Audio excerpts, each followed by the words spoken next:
Sir Epilem. At may pamasko din ako kay Casper at para sa anak niya. Isend niya ang GS niya. Sendang ko siya pamasko. Oh? Mahirap po yan. Baka mamaya po. Ano yan? Fake news. Oh, hindi yan. Baka mamaya gawin pa sa ating ano yan. Na baka nangihingi tayo ng pamasko. Sana all.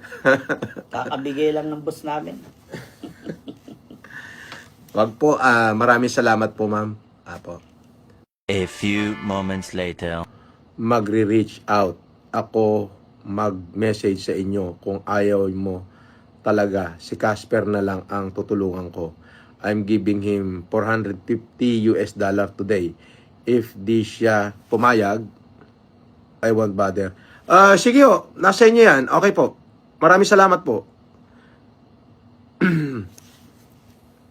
Ayun o. 0967 057 2187. O, ayan.